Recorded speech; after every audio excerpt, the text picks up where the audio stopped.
সাহস, সহনশীলতা,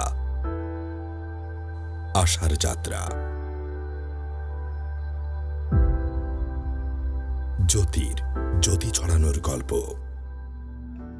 জন্মের পরে আমরা বুঝতে পারছি যে ওর শরীরে কোনো একটা সমস্যা আছে। যাঞ্চ করে দেখলাম যে সেটা সেরেব্রাল পলসি নামক একটা রোগ। প্রতিবন্ধী শিশু হিসাবে তাকে স্কুলে ভর্তি করাতে চাইলো না। পরে আমরা অফিসিয়ালি টিচারদের সাথে কথা বলে ভর্তি করাইলো। ঠিক মতো স্কুলে যেতে পারতো না, হাঁটতে পারতো না, পড়ে যেত।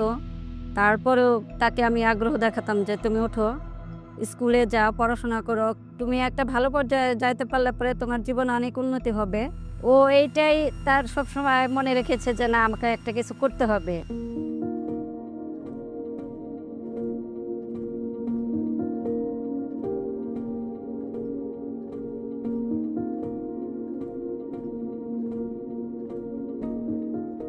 আমি কাবেরী সুলতানা, সমতার বাংলাদেশের স্বপ্ন দেখা একজন বাংলাদেশি নারী।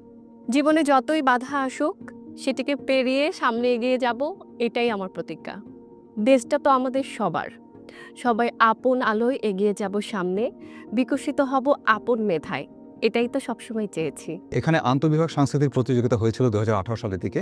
সেখানে কাবেরী সুলতানা জ্যোতি শুধুমাত্র একজন পারফর্মার হিসেবেই না, সে পুরো একটা টিমকে গুছিয়ে যেভাবে নিয়ে এসেছে এবং সেখানে সে যে অসাধারণ সাংগঠনিক দক্ষতা দেখিয়েছে সেটা আসলে মুগ্ধ হওয়ার মতো একদম। যাত্রাটা সহজ ছিল না, অযোগ্যতার প্রশ্নে জর্জরিত হয়েছি অজস্রবার, কিন্তু সমতা প্রতিষ্ঠার এই যুদ্ধে নিজেকে ছাড়িয়ে যাওয়ার চেষ্টা করছি প্রতিনিয়ত। সমতার বাংলাদেশে সমতা প্রতিষ্ঠার মূল মন্ত্র একটাই, পরিশ্রম। ছোটবেলা থেকেই লেখাপড়ার প্রতি তার মারাত্মক আগ্রহ ছিল, ছবি আঁকার প্রতি আগ্রহ ছিল, আবৃত্তি করার প্রতি আগ্রহ ছিল। যে শিশু ভূমিষ্ঠ হলো আজ রাত্রে, তার মুখে খবর পেলুম সে পেয়েছে ছাড়পত্র এক। নতুন বিশ্বের দ্বারে তাই ব্যক্ত করে অধিকার, জন্মমাত্র সুতীব্র চিৎকারে। খর্বদেহ নিঃসহায়, তবু তার মুষ্টিবদ্ধ হাত উত্তোলিত উদ্ভাসিত কি এক দুর্বোধ প্রতিজ্ঞায়। সে ভাষা বোঝে না কেউ। এসেছে নতুন শিশু, তাকে ছেড়ে দিতে হবে স্থান জীর্ণ পৃথিবীতে, ব্যর্থ মৃত আর ধ্বংসস্তূপ পিঠে। জ্যোতি আপু আসলে যতটা না সিনিয়র, তার চেয়ে মনে হয় যে উনি আমার বড় বোন, বা খুবই থাকে না যে নিজের আপন আপন যে ব্যাপারটা, এই টাইমে ওনার কাছে আসতে পাই। যে সুন্দর যে ব্যাপারটা, আপুর ব্যক্তিত্ব, আপুর ইতিবাচক যে মনোভাবটা, আমি কখনোই আপুকে দেখে নিই এত প্রতিবন্ধকতা থাকার পরেও আপু হচ্ছে কখনোই না করে না কোনো কিছুতে। ওনার এই যে স্ট্রাগল যাচ্ছে, কিন্তু আপু উনি কিন্তু দমে যান নাই। আমি ওনাকে প্রত্যেকটা বার দেখেছি একদম শক্ত হাতে জিনিসকে হ্যান্ডেল করতে।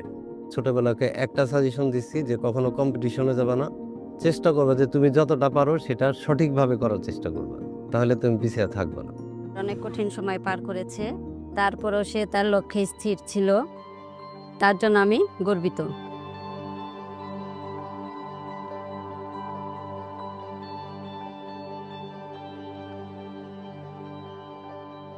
সেই কাবেরী সুলতানা জ্যোতি যে সংগঠনের মাধ্যমে তার জীবন মানের পরিবর্তন হয়েছে, সে এখন এই সংগঠনের চেয়ারপারসন। এটা একটা উজ্জ্বল দৃষ্টান্ত প্রতিবন্ধী ব্যক্তিদের জন্য, প্রতিবন্ধী ব্যক্তিদের সমাজের জন্য, এবং তারা যে পারে এটার যথাযথ প্রমাণ রেখেছে কাবেরী সুলতানা জ্যোতি। বর্তমানে আমি ইউএন ভলান্টিয়ার হিসেবে ওয়ার্ল্ড ফুড প্রোগ্রামের সাথে কাজ করছি। তাছাড়া আমি মানিকজ ডিসেবলড পিপলস অর্গানাইজেশন টু ডেভেলপমেন্টের সভাপতির দায়িত্ব পালন করছি। তাছাড়াও আমি জাহাঙ্গীরনগর ইউনিভার্সিটিতে advocacy group for persons with disabilities নামক সংগঠনের ফাউন্ডার, এবং আমি মিস এভারগ্রিন বাংলাদেশ 2023-এর একজন সেমিফাইনালিস্ট ছিলাম। আমার স্বপ্ন এবং সফলতার গল্প ছড়িয়ে দিতে চাই সবার মাঝে, জানিয়ে দিতে চাই আমরাই পারবো গড়ে তুলতে বৈষম্যহীন এক নতুন সমতার বাংলাদেশ। আসুন সবাই মিলে গড়ে তুলি অন্তর্ভুক্তিমূলক সমতার বাংলাদেশ।